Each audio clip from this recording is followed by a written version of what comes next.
Hi friends, ನಮಸ್ತೆ ಎಲ್ಲರಿಗೂ. So ನಾನಿವತ್ತು ಒಂದು ಜಾಬ್ ಬಗ್ಗೆ ನಿಮಗೆ ಇನ್ಫಾರ್ಮೇಷನ್ನ ಕೊಡಲಿಕ್ಕೆ ಬಂದಿದ್ದೀನಿ. ತುಂಬ ಜನಕ್ಕೆ ಜಾಬ್ ಅಂದರೆ ಗೊತ್ತಿರೋದಿಲ್ಲ. ಸೊ ಜಾಬ್ ಅಂದರೆ ಅವರು ಏನೋ ಒಂದು ಆ್ಯಪಲ್ಲಿ ನೋಡ್ತಾರೆ ಅಥವಾ ಏನೋ ಒಂದು ಅಡ್ವರ್ಟೈಸ್ಮೆಂಟ್ ನೋಡ್ತಾರೆ. ಸೊ ಕಾಲ್ ಮಾಡ್ತಾರೆ, ಕಾಲ್ ಮಾಡಿ ಜಾಬ್ ಬಗ್ಗೆ ಕೇಳಿದಾಗ ನಿಮಗೆ ಈ ಜಾಬ್ ಬಗ್ಗೆ ಗೊತ್ತಾ ಅಂತ ಹೇಳಿದರೆ ಗೊತ್ತಿರೋದಿಲ್ಲ.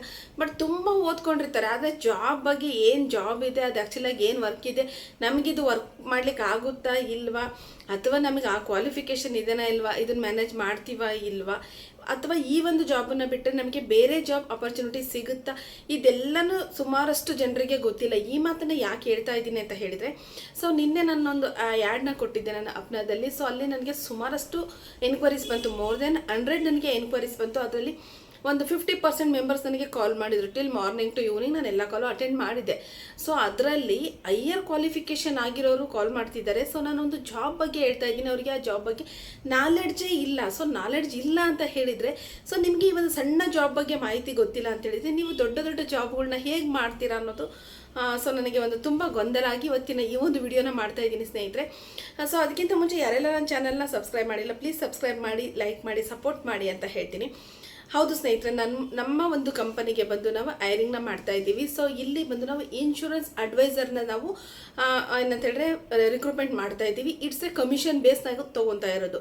ಸೊ ನಿಮಗೆ ಗೊತ್ತಿದೆ, ಇನ್ಶೂರೆನ್ಸಲ್ಲಿ ಬಂದು ಇನ್ಶೂರೆನ್ಸ್ ಬ್ಯಾಕ್ಗ್ರೌಂಡ್ ಹೇಳೋದಾದರೆ ತುಂಬ ಜನ ತಪ್ಪು ತಿಳ್ಕೊಂಡಿದ್ದಾರೆ. ಏನಂದರೆ ಪ್ರೈವೇಟಲ್ಲಿ ಹಾಕಿದರೆ ದುಡ್ಡು ಹೋಗ್ಬಿಡುತ್ತೆ, ಸೊ ಇನ್ಶೂರೆನ್ಸ್ ಕಂಪ್ನಿ ಮೋಸ ಅಂತ ತಿಳ್ಕೊಂಡಿದ್ದಾರೆ.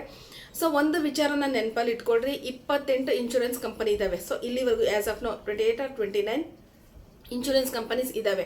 ಬಟ್ ಯಾವ ಕಂಪನಿನೂ ಕ್ಲೋಸ್ ಆಗಿಲ್ಲ. ಈವನ್ ಬ್ಯಾಂಕ್ಗಳು ಕ್ಲೋಸ್ ಆಗಿದ್ದಾವೆ, ಅಥವಾ ಕೋಆಪರೇಟಿವ್ ಬ್ಯಾಂಕ್ಗಳು ಮುಚ್ಕೊಂಡು ಹೋಗಿದ್ದಾವೆ. ಸೊ ಈ ಥರದ ಉದಾಹರಣೆಗಳು ತುಂಬ ಇದೆ. ಬ್ಯಾಂಕ್ಗಳು RBI ಅಂಡರಲ್ಲಿ ಬರುತ್ತೆ, ಇನ್ಶೂರೆನ್ಸ್ ಕಂಪನಿಗಳು IRDA ಅಂಡರಲ್ಲಿ ಬರುತ್ತೆ. ಒಂದು ಇನ್ಶೂರೆನ್ಸ್ ಕಂಪನಿನ ಓಪನ್ ಮಾಡ್ಬೇಕಂತ ಹೇಳಿದರೆ ಅದು ಎಷ್ಟೋ ಸಾವಿರ ಕೋಟಿ ರೂಪಾಯಿನ ಸರ್ಕಾರಕ್ಕೆ ಪ್ಲೆಡ್ಜ್ ಮಾಡಬೇಕು. ಆವಾಗ ಮಾತ್ರ ಸರ್ಕಾರ ಇನ್ಶೂರೆನ್ಸಿಗೆ ಬಂದು ಒಂದು ಲೈಸೆನ್ಸ್ ಅನ್ನೋದನ್ನ ಕೊಡುತ್ತೆ. ಸೊ ಇದನ್ನು ಫಸ್ಟ್ ಗಮನದಲ್ಲಿ ಇಟ್ಕೊಳ್ರಿ. ಸೊ ಇನ್ಶೂರೆನ್ಸ್ ಕಂಪನಿ ಇಲ್ಲಿವರೆಗೂ ಯಾವ ಕಂಪನಿನೂ ಕ್ಲೋಸ್ ಆಗಿಲ್ಲ, ಮರ್ಜ್ ಆಗಿ ಸರ್ವಿಸ್ ಕೊಡ್ತಾ ಇದ್ದಾರೆ. ಅಂದರೆ ಒಂದು ಕಂಪನಿ ಇನ್ನೊಂದು ಕಂಪನಿ ಜೊತೆ ಟೈಅಪ್ ಆಗಿಬಿಟ್ಟು ಸರ್ವಿಸ್ನ ಕೊಡ್ತಾ ಇದ್ದಾರೆ. ಸೊ ಇವಾಗ ನೀವು LICನೇ ತೊಗೊಳೋದಾದರೆ, LIC ಬಂದು ಇವಾಗ IDFC ಬ್ಯಾಂಕಲ್ಲಿನೋ LIC ಪಾಲಿಸಿಗಳು ಸಿಗ್ತಾ ಇದೆ. ಸೊ ಈ ಥರ ಮರ್ಜ್ ಆಗಿಬಿಟ್ಟು ಪಾಲಿಸಿಗಳನ್ನ ಸೇಲ್ ಮಾಡ್ತಾ ಇದ್ದಾರೆ, ಕಸ್ಟಮರ್ಗೆ ಸರ್ವಿಸ್ನ ಕೊಡ್ತಾ ಇದ್ದಾರೆ. ಬಟ್ ನೀನು ಬೇರೆ ಒಂದು ಕಂಪನಿನ ತೊಗೊಂಡಿದ್ದೆ, ಆ ಕಂಪ್ನಿ ಮುಚ್ಕೊಂಡು ಹೋಗಿದೆ, ನಿನಗೆ ಸರ್ವಿಸ್ ಸಿಕ್ಕಿಲ್ಲ ಅಂತ ಇಲ್ಲಿವರೆಗೂ ಯಾವ ಒಂದು ಇನ್ಶೂರೆನ್ಸ್ 200 ವರ್ಷದ ಇತಿಹಾಸ ಇದೆ, ಯಾವ ಒಂದು ಕಂಪನಿ ಸಹನೂ ಹೇಳಿಲ್ಲ. ಸೊ ಇನ್ಶೂರೆನ್ಸಲ್ಲಿ ದುಡ್ಡು ಹಾಕೋದು ಸೇಫ್ ಇರುತ್ತೆ ನಿಮಗೆ. ಬಟ್ ಅಲ್ಲಿ ಹೇಗೆ ಸೇಫ್ ಇರುತ್ತೆ ಅಂತ ಹೇಳಿದರೆ, ಫಸ್ಟಾಗಿ ನೀವು ಮಾಡ್ತಕ್ಕಂಥ ಅಡ್ವೈಸರು ರೈಟ್ ಅಡ್ವೈಸರ್ ಆಗಿರಬೇಕು, ಅವರಿಗೆ ಸಂಪೂರ್ಣವಾದ ಮಾಹಿತಿ ಗೊತ್ತಿರಬೇಕು. ಸೊ ಅವರು ನಿಮ್ಮನ್ನು ಅರ್ಥ ಮಾಡ್ಕೋಬೇಕು. ಸೊ ಇವರು ನನ್ನ ಕಸ್ಟಮರ್ ಇದ್ದಾರೆ, ನಾನು ಇವರಿಗೆ ಈ ಒಂದು ಪ್ಲ್ಯಾನನ್ನು ಕೊಟ್ಟರೆ ಅವರಿಗೆ ಸೂಟೇಬಲ್ ಆಗುತ್ತೆ ಅನ್ನೋದನ್ನ ನಿಮ್ಮ ಒಂದು ಅಡ್ವೈಸರು ಏನಂತ ಹೇಳಿದ್ರೆ ಸಂಪೂರ್ಣ ಮಾಹಿತಿನ ತೊಗೊಂಡಿರ್ಬೇಕು. ಆವಾಗ ಮಾತ್ರ ನೀವು ಆಗ್ತಕ್ಕಂಥ ದುಡ್ಡಿಗೆ ಒಂದು ಒಳ್ಳೆ ಬೆಲೆ ಸಿಗುತ್ತೆ. ಸೊ ನಿಮಗೆ ಯಾವುದೇ ರೀತಿಯ ಮೋಸ ಆಗೋದಿಲ್ಲ, ನೀವು ಕಟ್ಟಿರ್ತಕ್ಕಂಥ ಅಮೌಂಟ್ ಸೇಫ್ ಆಗಿರುತ್ತೆ. ಬಟ್ ನೀವು ಚೂಸ್ ಮಾಡೋದು ರಾಂಗ್ ಅಡ್ವೈಸರ್ನ ಚೂಸ್ ಮಾಡಿ ಅವ್ರು ಗೊತ್ತಿಲ್ಲದೆ ಇರೋ ಪಾಲಿಸಿನ ಕೊಟ್ಟು ಅಲ್ಲಿ ನಿಮಗೆ ರಿಟರ್ನ್ಸ್ ಕಡಿಮೆ ಬಂದಾಗ ಇದಕ್ಕೆ ಯಾವುದೇ ಇನ್ಶೂರೆನ್ಸ್ ಕಂಪನಿ ಹೊಣೆ ಆಗೋದಿಲ್ಲ. ಇವನ್ ನನ್ನ ಕಂಪನಿ ಆಗಿರ್ಬೋದು, ಬೇರೆ ಕಂಪನಿ ಆಗಿರ್ಬೋದು, ಯಾವ ಇನ್ಶೂರೆನ್ಸ್ ಕಂಪನಿನೂ ಹೊಣೆ ಆಗಿರೋದಿಲ್ಲ. ಸೊ ಅದನ್ನು ಒಂದು ಕ್ಲಾರಿಟಿ ಕೊಡ್ತಾ ಇದ್ದೀನಿ ನಾನು. ಸೊ ತುಂಬ ಜನ ಓದಿರೋರು ಕೇಳ್ತಾ ಇದ್ರೆ ಇನ್ಶೂರೆನ್ಸ್ ಅಡ್ವೈಸರ್ ಅಂದರೆ ಏನು ಅಂತ ಕೇಳ್ತಾ ಇದ್ರ. ಸೊ ಇನ್ಶೂರೆನ್ಸ್ ಅಡ್ವೈಸರ್ ಅಂತ ಹೇಳಿದರೆ, ಸೊ ಇನ್ಶೂರೆನ್ಸ್ ಕಂಪನಿನಲ್ಲಿ ಒಂದಷ್ಟು ಸೇವಿಂಗ್ಸ್ ಪ್ಲ್ಯಾನ್ ಆಗಿರ್ಬೋದು, ಅಥವಾ ಒಂದಷ್ಟು ಪ್ರೊಟೆಕ್ಷನ್ ಪ್ಲ್ಯಾನ್ ಆಗಿರ್ಬೋದು, ಅಥವಾ ಹೆಲ್ತ್ ಪ್ಲ್ಯಾನ್ ಆಗಿರ್ಬೋದು, ಈ ಥರದ ಪ್ಲ್ಯಾನ್ಸ್ಗಳು ಇರುತ್ತೆ. ಸೊ ಅದನ್ನು ನಾವು ತಿಳ್ಕೊಂಡು ನಮ್ಮ ಒಂದು ಸರೌಂಡಿಂಗಲ್ಲಿ ನಮ್ಮ ಒಂದು ಫ್ರೆಂಡ್ಸ್ ಆಗಿರ್ಬೋದು, ಫ್ಯಾಮಿಲಿ ಆಗಿರ್ಬೋದು, ರಿಲೇಟಿವ್ಸ್ ಆಗಿರ್ಬೋದು, ಸೊ ಫ್ರೆಂಡಿನ ಫ್ರೆಂಡ್ ಆಗಿರ್ಬೋದು, ಸೊ ಇವ್ರುಗಳಿಗೆ ನಾನು ಈ ಥರ ಫೈನಾನ್ಷಿಯಲ್ ಫ್ರೀಡಮ್ ಅಡ್ವೈಸರ್ ಆಗಿದ್ದೀನಿ, ಸೊ ನಮ್ಮ ಒಂದು ಕಂಪನಿಯಲ್ಲಿ ಈ ಥರದ್ದೆಲ್ಲ ಪಾಲಿಸಿಗಳು ಸಿಗ್ತಾ ಇದೆ ಅಂತೇಳಿ ನೀವೊಂದು ಮಾರ್ಕೆಟನ್ನು ಕ್ರಿಯೇಟ್ ಮಾಡ್ತೀರಾ. ಸೊ ಅಲ್ಲಿ ಅವರು ನಿಮ್ಮ ಹತ್ರ ಏನಾದರೂ ಒಂದು ಪಾಲಿಸಿಯನ್ನು ಬೈ ಮಾಡಿದರೆ ನಿಮಗೆ ಅದರಿಂದ ಒಂದಷ್ಟು ಹಣ ಅನ್ನೋದು ಸಿಗೋದಿರುತ್ತೆ. ಇದು ಇನ್ಶೂರೆನ್ಸ್ ಅಡ್ವೈಸರ್ಗೆ ಇರ್ತಕ್ಕಂಥ ಒಂದು ಜವಾಬ್ದಾರಿ ಮತ್ತು ಕೆಲಸ ಆಗಿದೆ. ಸೊ ನೀವು ಹೇಳ್ತಾ ಇದ್ದೀರಾ, ತುಂಬ ಜನ ನನಗೆ ಹೇಳ್ತಾರೆ ಇನ್ಶೂರೆನ್ಸ್ ಅಂದರೆ ಯಾರು ಮಾಡಿಸ್ತಾರೆ, ಇನ್ಶೂರೆನ್ಸ್ ಅಂದರೆ ನಾವು ಬೆಗ್ ಮಾಡಬೇಕು, ಮನೆಗೆ ಹೋಗಿ ಇದು ಮಾಡಬೇಕು ಅಂತ. ಒಂದು ಕ್ಲಾರಿಟಿನ ನಾನು ಕೊಡ್ತೀನಿ. ಇವತ್ತಿಗೂ ನೀವು ಯಾವುದೇ ಒಂದು ದೊಡ್ಡ ದೊಡ್ಡ ಸೆಲೆಬ್ರಿಟಿಗಳನ್ನ ತೊಗೊಂಡ್ರು ಅವ್ರು ಇನ್ಶೂರೆನ್ಸ್ ಮಾಡಿಸಿರ್ತಾರೆ. ಸೊ ಇನ್ಶೂರೆನ್ಸ್ ಅಂದರೆ ಬೇಜಾರಪ್ಪ, ಇನ್ಶೂರೆನ್ಸ್ ಏಜೆಂಟ್ರ ಜೊತೆ ಕೂತ್ಕೊಂಡ್ರೆ ಜೀವನನೇ ಸಾಕಾಗುತ್ತೆ ಅನ್ನೋರು ನಮ್ಮಂಥ ಮಿಡ್ಲ್ ಕ್ಲಾಸ್ನವ್ರು. ಯಾಕಂತೇಳಿದರೆ, ಸೊ ಯಾರೋ ಬಂದು ನಮ್ಮ ಮನೆ ಪಕ್ಕದಲ್ಲಿರೋ 40 ವರ್ಷಕ್ಕೆ ಸತ್ತ ಅಂದರೆ ನಾವು ಯೋಚನೆ ಮಾಡ್ತಿರ್ತೀವಿ, ಅಯ್ಯೋ ಅವ್ನು ಸತ್ತಿದ್ದಾನೆ, ನಾಳೆ ನನಗೇನಾದ್ರೂ ಆಗಿಬಿಟ್ರೆ ಅಂತ ನಾವು ಯೋಚನೆ ಮಾಡ್ತೀವಿ. ಅದನ್ನೇ ನಾವು ಮುಂದೆ ಏನಾದರೂ ಆಗೋದನ್ನ ಇವತ್ತು ಒಂದು ಇನ್ಶೂರೆನ್ಸ್, ಒಂದು ಹೆಲ್ತ್ ಇನ್ಶೂರೆನ್ಸ್ ತೊಗೊಂಡ್ರೆ ನಾನು ದುಡ್ಡು ಸೇವ್ ಆಗುತ್ತೆ. ನಾನು ದುಡ್ದಿರ್ತಕ್ಕಂಥ ದುಡ್ಡನ್ನ ಫಸ್ಟ್ ಇನ್ವೆಸ್ಟ್ಮೆಂಟ್ ಮೇಲೆ ನಾವು ಹಾಕ್ಲಿಕ್ಕೆ ನೋಡ್ತೀವಿ. ಫಸ್ಟ್ ಹೆಲ್ತ್ ಇನ್ಶೂರೆನ್ಸ್ನ ತೊಗೋಬೇಕು. ಹೆಲ್ತ್ ಇನ್ಶೂರೆನ್ಸ್ ತೊಗೊಳೋದ್ರಿಂದ ನಮ್ಮ ಹಣ ಸೇವ್ ಆಗುತ್ತೆ. ಸೊ ಅವಾಗ ನಾವು ನೆಕ್ಸ್ಟ್ ಇನ್ವೆಸ್ಟ್ಮೆಂಟ್ ಅಂತ ಹೋಗಬೇಕು. ನಾವೇನು ಮಾಡ್ತೀವಿ, ಫಸ್ಟ್ ಇನ್ವೆಸ್ಟ್ಮೆಂಟ್ ಅಂತ ಹೋಗ್ತೀವಿ. ಸೊ ಇಲ್ಲಿ ಹಾಸ್ಪಿಟಲ್ಗೆ ಸುಮಾರಷ್ಟು ದುಡ್ಡನ್ನು ಹಾಕ್ತಾ ಇದ್ದೀವಿ. ಸೊ ಇವಾಗ ರೈಟ್ ಟೈಮ್ ಟು ಇನ್ವೆಸ್ಟ್ಮೆಂಟ್ ಆಗಿರ್ಬೋದು, right time to take the policy ಅಂತ ಹೇಳೋದಾದರೆ, ಯಾಕಂತ ಹೇಳಿದ್ರೆ ಇವಾಗ ಅರ್ಲಿ ಡೆತ್ ಅನ್ನೋದು ತುಂಬ ಕಾಮನ್ ಆಗಿಬಿಟ್ಟಿದೆ. ಈವನ್ ಬಿಲೋ 40 ಇಯರ್ಸ್ ಇರೋರು ತುಂಬ ಜನ ಇವಾಗ ಅರ್ಲಿ ಡೆತ್ ಆಗ್ತಾ ಇದ್ದಾರೆ. ಸೊ ಅವರಿಗೆ ಒಂದು ಫ್ಯಾಮಿಲಿ ಪ್ರೊಟೆಕ್ಷನ್ನು ಅಥವಾ ಹಾಸ್ಪಿಟಲೈಸ್ ಆಗಿರ್ಬೋದು ಅಥವಾ ಅವ್ರದ್ದು ಒಂದು ಫ್ಯೂಚರ್ ಪ್ಲ್ಯಾನಿಂಗಿಗೆ ಇದೆಲ್ಲ ಇನ್ಶೂರೆನ್ಸ್ ತುಂಬಾ ಹೆಲ್ಪ್ ಮಾಡುತ್ತೆ. ಬಟ್ ಸುಮ್ಮನೆ ನೀವೇನೋ ನೆಗೆಟಿವ್ ಮೈಂಡಲ್ಲಿ ಇಟ್ಕೊಂಡು ಅದನ್ನು 10 ಜನರಿಗೆ ನೀವು ಸುದ್ದಿನ ಕೊಡ್ಲಿಕ್ಕೆ ಹೋಗಬೇಡ್ರಿ. ಇನ್ಶೂರೆನ್ಸಲ್ಲಿ ನೀವು ಅಂದ್ಕೊಂಡಿರೋ ಪ್ರಕಾರ ಯಾರೂ ಇನ್ಶೂರೆನ್ಸನ್ನೇ ಮಾಡಿಸಿಲ್ಲ, ಇನ್ಶೂರೆನ್ಸ್ ಅಂದರೆ ಬೆಗ್ ಮಾಡೋದು ಅನ್ನೋದಾಗಿದ್ದರೆ, ಸೊ ಇಷ್ಟು ವರ್ಷ ಈ ಕಂಪ್ನಿಗಳು ನಡ್ಕೊಂಡು ಬರ್ತಾ ಇರಲಿಲ್ಲ. ಇವತ್ತಿಗೂ ಇನ್ಶೂರೆನ್ಸಲ್ಲಿ ಒಂದು ತಿಂಗಳಿಗೆ ಅದೆಷ್ಟು ಕೋಟಿ ಬಿಸ್ನೆಸ್ ಮಾಡ್ತಾರೋ ಗೊತ್ತಿಲ್ಲ. ಸೊ ಅವರೆಲ್ಲ ಹೇಗೆ ಮಾಡ್ತಾರೆ ಹಾಗಾದರೆ? ಸೊ ಇಲ್ಲಿ ನಮ್ಮ ತಪ್ಪು ಕಲ್ಪನೆ ಇದೆ. ಫಸ್ಟ್ ಅದನ್ನು ಅರ್ಥ ಮಾಡ್ಕೊಳ್ರಿ. ಸಪೋಸ್ ನೀವೇ ಇನ್ಶೂರೆನ್ಸ್ ಬೇಡ ಅಂತ ಹೇಳೋರೇನೆ, ನೀವೊಂದು ಏನೋ ಒಂದು ಅಗ್ರಿಕಲ್ಚರಿಸ್ಟ್ ಆಗಿರ್ಬೋದು, ಅಥವಾ ಒಂದು ಬಿಸ್ನೆಸ್ ಮ್ಯಾನ್ ಆಗಿರ್ಬೋದು, ಅಥವಾ ಒಬ್ಬ ಸ್ಯಾಲ್ರಿಡ್ ಆಗಿರ್ಬೋದು. So in case of any risk, ಏನೇ ಡೆತ್ ಆದರೆ, ಸೊ ನಿಮ್ಮ ಫ್ಯಾಮಿಲಿ ನೋಡ್ಕೊಂಡಾರೆ ಯಾರು, ನಿಮ್ಮನ್ನು ನಂಬ್ಕೊಂಡು ನಿಮ್ಮ ಹೆಂಡತಿ, ಮಕ್ಕಳು, ತಂದೆ ತಾಯಿ ಇವರೆಲ್ಲನೂ ಇರ್ತಾರೆ. ಸೊ ಅವ್ರನ್ನ ನೋಡ್ಕೊಳೋರು ಯಾರು? ಸೊ ಇದನ್ನು ಪ್ಲ್ಯಾನ್ ಮಾಡೋದನ್ನೇ ಫ್ಯೂಚರ್ ಪ್ಲ್ಯಾನಿಂಗ್ ಮಾಡ್ತೀವಲ್ವ, ಇದನ್ನೇ ನಾವು ಇನ್ಶೂರೆನ್ಸ್ ಅಂತ ಹೇಳೋದು. ಸೊ ನಾನು ಸತ್ತ ಮೇಲೆ ಬರೋದಾದ್ರೆ ಇವಾಗ ಯಾಕೆ ತೊಗೋಬೇಕು ಅಂತ ಕೇಳೋರು ಇದ್ದಾರೆ. ಸತ್ತ ಮೇಲೆ ಯಾಕೆ ತೊಗೊತೀರಾ? ಸೊ ಪ್ಲ್ಯಾನನ್ನು ಆರಿಸ್ಕೊಡ್ರಿ. ನಾನೊಂದು 5 ವರ್ಷಕ್ಕೆ ಈ ಥರ ಪ್ಲ್ಯಾನ್ ಮಾಡಿದ್ದೀನಿ, ನಾನು ಇಷ್ಟೇ ವರ್ಷಕ್ಕೆ ಒಂದು ಮನೆ ಕಟ್ಟಬೇಕಂತಿದ್ದೀನಿ, ಆವಾಗ ನನಗೆ ಇಷ್ಟು ದುಡ್ಡು ಬೇಕು. ಸೊ ಆ ಥರದನ್ನು ನೀವು ಓಪನ್ ಅಪ್ ಹೇಳಿದರೆ ಗೊತ್ತಾಗುತ್ತೆ ನಿಮಗೆ ಯಾವ ಪ್ಲ್ಯಾನ್ ಸೂಟೇಬಲ್ ಆಗುತ್ತೆ, ಯಾವ ಪ್ಲ್ಯಾನ್ ಸೂಟೇಬಲ್ ಆಗಲ್ಲ ಅಂತ. ಇನ್ಶೂರೆನ್ಸ್ ಅಂದರೆ ಸತ್ತ ಮೇಲೆ ಬರೋವಂಥದ್ದೆಲ್ಲ, ಸತ್ತ ಮೇಲೆ ಬರೋವಂಥದ್ದು ಬೇರೆ ಇದೆ, ನಾವು ಬದುಕಿದ್ದಾಗ ತಿನ್ನೋವಂಥದ್ದು ಬೇರೆ ಇದೆ. ಸೊ ಇದನ್ನು ಕರೆಕ್ಟಾಗಿ ಅರ್ಥ ಮಾಡ್ಕೋಬೇಕು. ಮತ್ತು ಸುಮಾರಷ್ಟು ಜನದ ಮೈಂಡ್ ಸೆಟ್ ಆಗಿಬಿಟ್ಟಿದೆ, ಇನ್ಶೂರೆನ್ಸ್ ಅಂದರೆ ಯಾರೂ ಮಾಡಿಸಲ್ಲ ಅಂತ. ಯಾಕೆ ಮಾಡಿಸಲ್ಲ? ಇವಾಗ ಹಾಸ್ಪಿಟ್ಲುಗಳಲ್ಲಿ ಎಷ್ಟೋ ಜನರು BPL ಕಾರ್ಡ್ಗಳು ಹೋಗ್ತಾ ಇದೆ. ತುಂಬ ಜನದ BPL ಕಾರ್ಡನ್ನ ರದ್ದು ಮಾಡ್ತಾ ಇದ್ದಾರೆ. ಸರ್ಕಾರನೇ ಒಂದು ಸ್ಟೇಟ್ಮೆಂಟನ್ನು ಕೊಟ್ಟಿದೆ, 100 ಜನರಲ್ಲಿ 75% ಅನರ್ಹರಿದ್ದಾರೆ. ಅಂದರೆ BPL ಕಾರ್ಡಿಗೆ ಬರದೇ ಇರ್ತಕ್ಕಂಥವ್ರು ಇದ್ದಾರೆ. 25% ಜನ ಮಾತ್ರ BPL ಕಾರ್ಡಿಗೆ ಒಳಪಟ್ಟಿರೋರು ಇದ್ದಾರೆ ಅಂತ ಸರ್ಕಾರನೇ ಒಂದು ಸ್ಟೇಟ್ಮೆಂಟ್ ಕೊಟ್ಟಿದೆ. ಸೊ ಹಾಗಿದ್ದಾಗ ಎಲ್ಲ ಹಾಸ್ಪಿಟ್ಲುಗಳಲ್ಲೂ BPL ಕಾರ್ಡ್ ನಡೆಯೋದಿಲ್ಲ, ಎಲ್ಲರಿಗೂ ಮೆಡಿಕಲ್ ಫ್ರೀ ಟ್ರೀಟ್ಮೆಂಟ್ ಸಿಗೋದಿಲ್ಲ. ಸೊ ನಾವೊಂದು ಬೇಡ, ಸೇವಿಂಗ್ಸ್ ಬೇಡ, ಹೆಲ್ತ್ ಇನ್ಶೂರೆನ್ಸ್ ಅಂತ ಇವತ್ತಿನ ಕಾಲದಲ್ಲಿ ಎಲ್ಲರಿಗೂ ಬೇಕೇ ಬೇಕು. ತುಂಬ ಜನ ಹೇಳ್ತಾರೆ ಹೆಲ್ತ್ ಇನ್ಶೂರೆನ್ಸ್ ನಾವು ಟ್ರೀಟ್ಮೆಂಟ್ ತೊಗೊಂಡಿಲ್ಲ ಅಂದರೆ ವೇಸ್ಟ್ ಆಗುತ್ತೆ ಅಂತ. ಬಟ್ ವೇಸ್ಟ್ ಆಗೋದಿಲ್ಲ. ಆ ಒಂದು ಸಮ್ ಅಶ್ಯೂರ್ಡ್ ನಿಮಗೆ ನೆಕ್ಸ್ಟ್ ಕ್ಯಾಲ್ಕುಲೇಟ್ ಆಗ್ತಾ ಹೋಗುತ್ತೆ.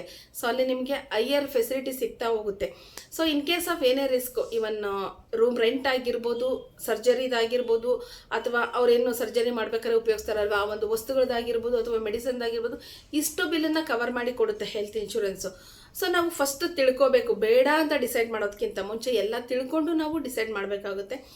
ಸೊ ಇವಾಗಲೂ ನಮ್ಮ ಕಂಪನಿಗೆ ಬಂದು ನಾವು ಇನ್ಶೂರೆನ್ಸ್ ಅಡ್ವೈಸರ್ಸ್ನ ಹುಡುಕ್ತಾ ಇದ್ದೀವಿ. ನೀವೇನಾದರೂ ಮ್ಯೂಚುವಲ್ ಫಂಡ್ ಅಡ್ವೈಸರ್ ಆಗಿದ್ದೀರಾ, ಅಥವಾ ಆಲ್ರೆಡಿ ಇನ್ಶೂರೆನ್ಸಲ್ಲಿ ವರ್ಕ್ ಮಾಡ್ತಾ ಇದ್ದೀರಾ, ಅಥವಾ ನೀವು ಹೆಲ್ತ್ ಇನ್ಶೂರೆನ್ಸಲ್ಲಿ ಇದ್ದೀರಾ, ಲೈಫ್ ಇನ್ಶೂರೆನ್ಸಲ್ಲಿ ಇದ್ದೀರಾ ಅಂತ ಹೇಳಿದರೆ, ಸೊ ನೀವು ನಮ್ಮ ಜೊತೆ ವರ್ಕ್ ಮಾಡ್ಬೋದು. ಯಾವ ರೀತಿಯಾಗಿ ವರ್ಕ್ ಮಾಡ್ಬೋದು ಅಂತ ಹೇಳಿದರೆ, ಸೊ ನೀವು ಯಾವುದೋ ಒಂದು XYZ ಕಂಪನಿಯ ಅಡ್ವೈಸರ್ ಆಗಿ ವರ್ಕ್ ಮಾಡ್ತಾ ಇರ್ತೀರಾ, ಅಲ್ಲಿ ನೀವು ಬಂದು ಒಂದು ಕಂಪನಿ ಪಾಲಿಸಿ ಮಾತ್ರ ಸೇಲ್ ಮಾಡೋದಿರುತ್ತೆ. ನಮ್ದು ಇಲ್ಲಿ POS ಪ್ರೊಸೆಸ್ ಅನ್ನೋದಿದೆ. ಸೊ ಇಲ್ಲಿ ಏನಾಗುತ್ತೆ ಅಂದರೆ, ನಮಗೆ ಮಲ್ಟಿಪಲ್ ಕಂಪನಿ ಟೈಪ್ ಇರೋದ್ರಿಂದ ಮಲ್ಟಿಪಲ್ ಪ್ರಾಡಕ್ಟನ್ನು ನಾವು ಸೇಲ್ ಮಾಡ್ತೀವಿ. ಹೆಲ್ತ್ ಇನ್ಶೂರೆನ್ಸ್ ಆಗಿರ್ಬೋದು, ಲೈಫ್ ಇನ್ಶೂರೆನ್ಸ್ ಆಗಿರ್ಬೋದು, ತುಂಬ ಕಂಪನಿಗಳ ಪ್ರಾಡಕ್ಟನ್ನು ನಾವಿಲ್ಲಿ ಸೇಲ್ ಮಾಡ್ತೀವಿ. ಸೊ ಇಲ್ಲಿ ನೀವು ಇನ್ವೆಸ್ಟ್ ಮಾಡೋದೇನಿರಲ್ಲ, ವಿತೌಟ್ ಇನ್ವೆಸ್ಟ್ಮೆಂಟ್ ನೀವು ನಮ್ಮ ಜೊತೆ ಆ ಒಂದು ಏನಂತ ಹೇಳಿದ್ರೆ ಫೈನಾನ್ಷಿಯಲ್ ಫ್ರೀಡಮ್ ಅಡ್ವೈಸರ್ ಆಗಿ ಜಾಯ್ನ್ ಆಗೋದ್ರಿಂದ, ಸೊ ನಿಮಗೆ ಇಲ್ಲಿ ಹೈ ಕಮಿಷನ್, ನೀವೇನಿಗೆ ತೊಗೊತೀರಲ್ವ ಅದಕ್ಕಿಂತ ಹೈ ಕಮಿಷನ್ ನಿಮಗಿಲ್ಲಿ ಸಿಗುತ್ತೆ. ಸೊ ಜೊತೆಗೆ ಇನ್ನೊಂದು ಏನಪ್ಪ ಅಂತ ಹೇಳಿದರೆ, ನಿಮಗೆ ಕಸ್ಟಮರ್ ಇವಾಗ ಬಂದು ನೀವು ಯಾವುದೋ ಒಂದು ಕಂಪನಿ ಅಡ್ವೈಸರ್ ಆಗಿರ್ತಾರೆ, ಕಸ್ಟಮರಿಗೆ ಬೇರೆ ಕಂಪ್ನಿದು ಬೇಕಾಗಿರುತ್ತೆ. ಸೊ ಅವಾಗ ಏನು ಮಾಡ್ತೀರಾ? ಸೊ ನೀವು ಒಂದೇ ಕೊಡಲ್ಲೇ ಕಸ್ಟಮರ್ ಯಾವ ಕಂಪ್ನಿದು ಕೇಳ್ತಾರೋ ಆ ಒಂದು ಪಾಲಿಸಿನ ನೀವಿಲ್ಲಿ ಸೇಲ್ ಮಾಡ್ಬೋದು. ನಮಗೆ ಆದಂಥ ಒಂದಷ್ಟು ಕಂಪನಿಗಳು ಇಲ್ಲಿ ಟೈಪ್ ಆಗಿದ್ದಾವೆ. ಸೊ ಆ ಒಂದು ಬೇಸ್ ಮೇಲೆ ನೀವಿಲ್ಲಿ ವರ್ಕನ್ನು ಮಾಡ್ಬೋದು. ಸೊ ನಿಮಗೆ ಟಾರ್ಗೆಟ್ ಅನ್ನೋದು ಇರೋದಿಲ್ಲ. ಇಲ್ಲಿ ನಿಮಗೆ ನೀವೇ ಬಾಸ್ ಆಗಿರ್ತೀರ. ನೀವು ಟಾರ್ಗೆಟನ್ನು ಹಾಕ್ಕೋಬೇಕು, ನಾನು ಎಷ್ಟು ದುಡಿಬೇಕು ಅಂತೇಳಿ. ಆ ಪ್ಲ್ಯಾನಿಗೆ ನಮ್ಮನ್ನು ನೀವು ಯೂಸ್ ಮಾಡ್ಕೋಬೇಕು. ಅಂದರೆ ಯಾರು ಕಂಪನಿ ಇರುತ್ತೆ, ಯಾವ ಕಂಪನಿ ಎಂಪ್ಲಾಯ್ಸ್ ಇರ್ತಾರಲ್ವ ಅವರನ್ನು ಯೂಸ್ ಮಾಡ್ಕೋಬೇಕು ನೀವು. ಯಾವ ರೀತಿ ಅಂತ ಹೇಳಿದರೆ, ಸೊ ನಾನು ಈ ತಿಂಗಳು ಇಷ್ಟು ಟಾರ್ಗೆಟ್ನ ಹಾಕ್ಕೊಂಡಿದ್ದೀನಿ, ನಾನು ಇಷ್ಟು ಅರ್ನ್ ಮಾಡಬೇಕು. ಸೊ ನನಗೆ ನಿಮ್ಮ ಒಂದು ಮಾರ್ಕೆಟಿಂಗ್ ಸಪೋರ್ಟ್ ಬೇಕು, ಅಥವಾ ನನ್ನ ಜೊತೆ ನೀವು ಕ್ಲೈಂಟ್ನ ಮೀಟ್ ಮಾಡ್ಲಿಕ್ಕೆ ಬರಬೇಕು, ನನ್ನ ಕ್ಲೈಂಟ್ನ ಕನ್ವಿನ್ಸ್ ಮಾಡ್ಲಿಕ್ಕೆ ಬರಬೇಕು. ಸೊ ಈ ರೀತಿಯಾಗಿ ನೀವು ಕಂಪನಿನ ಯೂಸ್ ಮಾಡ್ಕೊಳ್ಳೋದ್ರಿಂದ ವಿತೌಟ್ ಇನ್ವೆಸ್ಟ್ಮೆಂಟ್ ಇಲ್ಲಿ ಪರ್ ಮಂತ್ ಲ್ಯಾಕ್ಸ್ ಟುಗೆದರ್ ತೊಗೊಳೋ ಅಂಥ ಅಡ್ವೈಸರ್ಸು ಇದ್ದಾರೆ.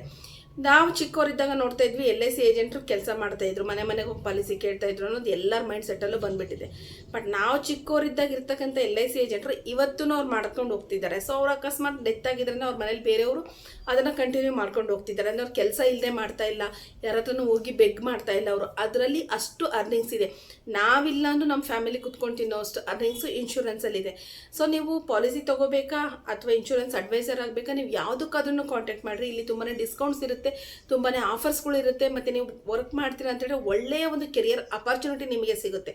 ಸೊ ಸುಮ್ಮನೆ ಯಾರೋ ಹೇಳ್ತಾರೆ ಇನ್ಶೂರೆನ್ಸ್ ಅಂದರೆ ಆಗಲ್ಲ, ಅದಾಗಲ್ಲ, ಇದಾಗಲ್ಲ, ಎಲ್ಲರೂ ತೊಗೊತಿದ್ದಾರೆ. ಇವತ್ತು ಕೆಲಸಕ್ಕೆ ಸೇರ್ತಾ ಇದ್ದಾರೆ, ಯಾರೊಬ್ರು ಐ ಟಿ ಆಗಿರ್ಬೋದು ಅಥವಾ ನಾನ್ IT ಆಗಿರ್ಬೋದು, ಅವರು ಒಂದಷ್ಟು ಒಂದು 60-70,000 ಅರ್ನ್ ಮಾಡ್ತಾ ಇದ್ದಾರೆ. ಅವ್ರು ಫಸ್ಟ್ ಪ್ರಯಾರಿಟಿ ಬಂದು ಇನ್ಶೂರೆನ್ಸ್ ಮೇಲೆ ಆಗ್ತಾ ಇದ್ದಾರೆ.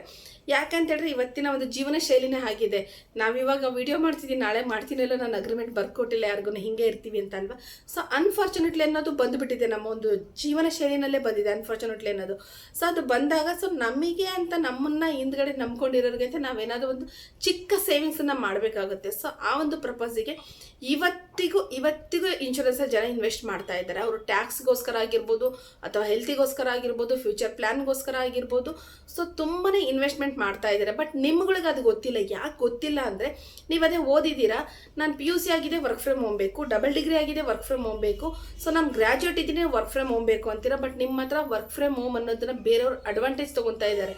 ಅಂದರೆ ಇಷ್ಟು ದುಡ್ಡನ್ನ ಕಟ್ಟಿ ನಾವು ನಿಮಗೆ ಕೆಲಸ ಕೊಡ್ತೀವಿ, ಇಷ್ಟು ದುಡ್ಡನ್ನ ಕಟ್ಟಿ ಒಂದು ಸಾಫ್ಟ್ವೇರ್ ತೊಗೊಳ್ರಿ ಅಂತ ನಿಮ್ಮನ್ನು ಯೂಸ್ ಮಾಡ್ಕೊಂಡು ಅಡ್ವಾಂಟೇಜ್ ತೊಗೊಂಡು ನಿಮ್ಮ ಒಂದು ಜೇಬನ್ನು ಖಾಲಿ ಮಾಡ್ತಿದ್ದಾರೆ. ಬಿಟ್ಟರೆ ನಿಮಗೆ ಯಾವುದೇ ರೀತಿಯ ವರ್ಕ್ ಫ್ರಮ್ ಹೋಮ್ ಅನ್ನೋದೇನಿದೆ ಅಲ್ವಾ, ಅದು ಯಾವುದೋ ಒಂದೆರಡು ಕೆಟಗರಿನಲ್ಲಿ ಬರುತ್ತೆ. ಬಿಟ್ಟರೆ ಸೊ ಇದು ಬಿಟ್ಟರೆ ನಿಮಗೆ ರೈಟ್ ಆಪ್ಷನ್ ಅನ್ನೋದೇ ಇರೋದಿಲ್ಲ. ಈವನ್ ಡಾಟಾ ಎಂಟ್ರಿ ಆಗಿರ್ಬೋದು, ಅದನ್ನು ಫೇಕ್ ಇದೆ. ರೈಟಿಂಗ್ ಹೇಳ್ತಾರೆ, ಅದನ್ನು ಫೇಕ್ ಇದೆ. ಪ್ಯಾಕಿಂಗ್ ಹೇಳ್ತಾರೆ, ಅದನ್ನು ಫೇಕ್ ಇದೆ. ನಡೆಯುತ್ತೆ ಎಲ್ಲದು, 4-5 ತಿಂಗಳು 6 ತಿಂಗಳು ನಡೆಯುತ್ತೆ. ಬಟ್ ಇಲ್ಲಿ ನಿಮ್ಮ ಒಂದು ಕಸ್ಟಮರ್ ಬೇಸನ್ನು ನೀವು ಕ್ರಿಯೇಟ್ ಮಾಡಿಕೊಂಡ್ರೆ, ಕಸ್ಟಮರ್ ಎಷ್ಟು ವರ್ಷ ಪ್ರೀಮಿಯಂ ಕಟ್ತಾನೋ ಅಷ್ಟು ವರ್ಷದ ಆದಾಯ ನಿಮಗೆ ಬರ್ತಾ ಹೋಗುತ್ತೆ. ಸೊ ಅದು ಯಾರಿಗೂ ನಿಮ್ಮ ತಲೆಯಲ್ಲಿ ಇರೋದಿಲ್ಲ. ನೀವೇನು ಇನ್ಶೂರೆನ್ಸ್ ಅಂದರೆ ಯಾರು ಮಾಡ್ತಾರೆ, ಯಾರು ಕೇಳ್ತಾರೆ ಅಂತ ಹೇಳ್ತೀರಾ. ಬಟ್ ನಿಮ್ಮನ್ನೇ ಬಂದು ಯಾರು ಚೆನ್ನಾಗಿ ಬ್ರೈನ್ ವಾಶ್ ಮಾಡಿದರೆ ಸೊ ನೀವೇ ಪಾಲಿಸಿ ತೊಗೊತೀರಾ. ಸೊ ಆ ಥರ ಇದೆ. ಬಟ್ ತಿಳ್ಕೊಂಡಲ್ಲೇ ಯಾವುದೂ ಆಗೋದಿಲ್ಲ ಸ್ನೇಹಿತರೆ. ಸೊ ಯಾರಾದರೂ ಇನ್ವೆಸ್ಟ್ಮೆಂಟ್ ಮಾಡಬೇಕು ಅಥವಾ ಹೆಲ್ತ್ ಇನ್ಶೂರೆನ್ಸ್ ಬೇಕು ಅಥವಾ ಪಾರ್ಟ್ ಟೈಮ್ ಜಾಬ್ ಬೇಕು ಅನ್ನೋರಿದ್ರೆ ಸೊ ಇಲ್ಲಿ ಡಿಸ್ಪ್ಲೇ ಆಗ್ತಿರ್ತಕ್ಕಂಥ ನಂಬರಿಗೆ ಕಾಂಟ್ಯಾಕ್ಟ್ ಮಾಡಿ. ಖಂಡಿತ ನಾವು ನಿಮ್ಮನ್ನು ಸಪೋರ್ಟ್ ಮಾಡ್ತೀವಿ ಅಂತ ಹೇಳ್ತೀನಿ. ಸೊ ಯಾರೆಲ್ಲ ಕೊನೆವರೆಗೂ ಈ ಒಂದು ವಿಡಿಯೋನ ನೋಡಿದ್ರೆ ತಪ್ಪದೇ ಸಬ್ಸ್ಕ್ರೈಬ್ ಮಾಡಿ, ಲೈಕ್ ಮಾಡಿ ಮತ್ತು ಕಮೆಂಟ್ ಮಾಡೋದನ್ನ ಮರಿಬೇಡಿ ಅಂತ ಹೇಳ್ತೀನಿ. ಥ್ಯಾಂಕ್ ಯು ಎಲ್ಲರಿಗೂ.